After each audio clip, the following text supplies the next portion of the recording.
All right, I'm Zoe Turner, and this is Biocentrism in relation to life. So in quantum physics, consciousness is made of atoms, as is everything else in existence practically. You, your dog, your goldfish, your great Aunt Lisa, and your thoughts. Biocentrism combats this way of thinking. Biocentrism directly contrasts something referred to as materialistic science and delves more into the realm of metaphysics and a little Eastern mysticism.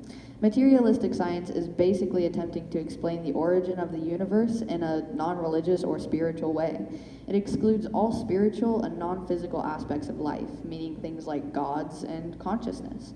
Biocentrism focuses on the concept that things that in materialistic science are made of atoms are instead made entirely of consciousness. Consciousness is ostensibly the primary reality, and it's what brings meaning into and about existence. The question that this brings me to is as such: how does biocentrism relate to life and death? Or, in other words, is there an afterlife? This is a question that's been debated for centuries, and it is a question that, like most other individuals, I'm slightly curious about. I'd like to share with you a simple fact that will carry along the rest of this speech. Energy cannot be destroyed. Energy can travel to some extent, but it cannot cease to be in the sense of self that all feel is just energy traveling around your brain. Feelings are operations, kind of. So when you die, what happens? Though it is in relation to materialistic science, the topic of death is connected to the multiverse theory, the idea that there are multiple realities where every theoretical scenario is happening. Robert Lanza, a philosopher and author, explains this using television programs as an example. When you watch a TV series, you become, as he said, caught up in the swirl of their personal and professional passions. Although the place depicted in the show is a world unrelated to yours, you're experiencing something completely different from yourself, if that makes sense. So like this, death is ultimately a turning point. Your consciousness may still be yours, but you are changing reference points, becoming a different version of yourself in a new reality with new family and friends. Sounds pleasant, right? Well, we need to talk about the theory of biocentrism to further delve into this afterlife conclusion, starting with consciousness and the phenomenon that it is. Nothing in current modern physics or biology explains how molecules in your brain create consciousness. The feelings of awe that envelop us when we witness something amazing. Butterflies in your stomach when you're in love. These are things that we still don't understand. Or just love in general, I guess, is a concept that is a mystery. So how did consciousness arise from matter? It doesn't make sense. We have yet to figure out the most basic phenomenon in this existence. Let's continue to the answers that biocentrism provides, starting with the cosmos. So the cosmos is very simply a way to call the universe with the knowledge that it is a complex system of things. The central idea of biocentrism is that everything is a product of consciousness. So if no one has ever seen it happen, then it hasn't happened. On that note, there is no God. Additionally, both space and time are supposedly illusionary, and because of that, at no point did a physical universe ever exist. So there are a total of 7 principles of biocentrism developed by Robert Lanza. The first principle: what we perceive as reality is a process that involves our consciousness. Second principle: our external and internal perceptions are inextricably intertwined. They are different sides of the same coin and can't be divorced from one another. Third principle: the behavior of matter is inextricably linked to the presence of an observer. Fourth principle: without consciousness, matter dwells in an undetermined state of probability. Fifth principle: the structure of the universe is explainable only through biocentrism. It is fine-tuned for life. Life creates the universe, not the other way around. Sixth principle: time doesn't have a real existence outside of animal intuition. Seventh principle: space, like time, isn't an object or thing that has an independent reality. These principles are the base of biocentrism. With that, let's define a few things, beginning with material realism. Material realism is very broadly and generally the concept that there are 2 main phenomenons in this existence, those being physical reality and consciousness, aka non-physical reality. Material realism suggests that physical reality is the primary phenomenon and consciousness is the secondary phenomenon. meaning that physical objects and entities add to what we know to be consciousness and not the other way around. On the other hand, the unified reality theory, which supports monism ideology, which is the concept that all is one, and Eastern mysticism directly promotes the converse of material realism. The primary phenomenon is consciousness, and the secondary phenomenon is physical reality in that case. So unified reality is in the interest of explaining how the universe produces something out of nothing, even though by biocentrism standards, nothing is a meaningless concept. Material realism is a topic that, in itself, originated as a mental construction created by consciousness.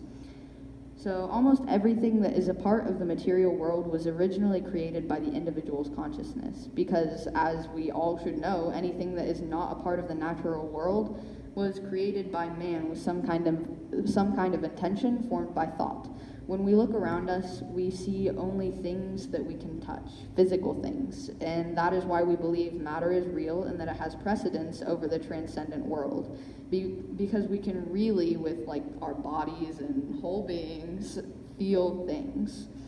It is also why we are led to conclude that matter is the only reality.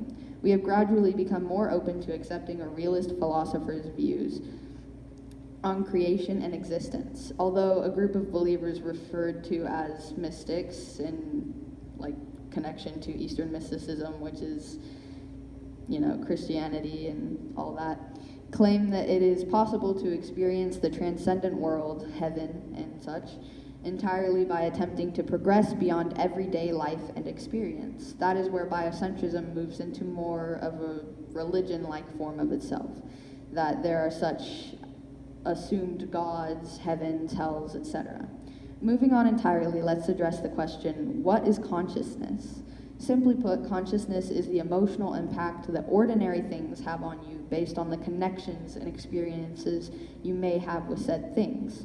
Consciousness is opinions and feelings. It is what distinguishes people, and it is why certain individuals are more compatible with each other than others may be. Similar thoughts, opinions, and feelings, it is what brings us together, or alternatively, tears us apart. By the wisdom of Amit Goswami, there are 4 pieces of what completes consciousness. First is the field of consciousness, which is awareness. Second, the objects of consciousness, which are things such as thoughts and emotion. Then there's you, the owner or experiencer of consciousness. And then finally, the ground of all being. I believe this clears things up enough. So why and how is our universe so fine-tuned for life to exist? In materialistic science, it is important to understand a few things. String theory, which is a simple and single overarching framework that attempts to describe all the forces at work on the universe by saying that if you examine any piece of matter on a scale smaller than we have the technology to do so, you'd find a tiny vibrating filament of energy that produces different kinds of particles depending on what kind of pattern it vibrates in. Although string theory does not work unless it is based on the assumption that there are extra dimensions of space, and the shape of the extra dimensions determines how the filaments, aka strings, vibrate. The amount of dark energy is determined by the shape of the extra dimensions. However, there are so many different candidate shapes allowed by math, the scale is too large and too impossible to figure out anything, which leads into the multiverse theory.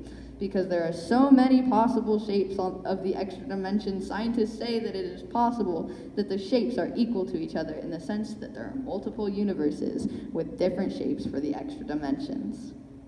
Okay, so everything is completely theoretical, yet we continue to wait stubbornly for definite answers that may not ever come. You can't deny that it is strange that the fundamental constants of this universe are also specifically and carefully tuned to support life. For quite a long time, we were fairly certain that we knew exactly what the universe was made of, or we had a pretty good idea.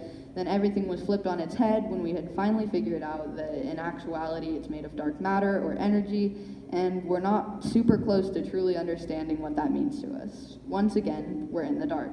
The more information we find, the more theories and ideas we have to throw around. The problem is now so complicated that virtually everyone knows there's something off or completely wrong about our visualization of the cosmos and existence itself. Now we have truly come to the necessity that biocentrism is. None of the materialistic theories will work until we account for life and for consciousness. Life is not accidental, nor is it a byproduct of anything. The history of life and the universe and nature was intentional. Biocentrism is in fact a radical departure from our understanding of reality, but the conclusions of biocentrism are based on mainstream science. It is an extension of the thoughts and genius works of previous scientists, yet it demands the rethinking of our current universal theories. The countless applications of late science have transformed our daily lives due to the looming and vague, but less vague, understanding of what life is. Biocentrism is a way of thinking, and that has been neglected, but it represents a deeper reality. To conclude things, I would like to explain that I'm not biocentric, nor am I any other. I don't practice religion, and I never have my entire life, though I am a very spiritually and ecologically connected person. I like nature, and I have nothing against religion. I was drawn to this topic simply because, I don't know, I thought, like, biocentrism, that sounds like a cool word. It sounds like science. I like science, so I'm just gonna see where this goes. And that was just the beginning.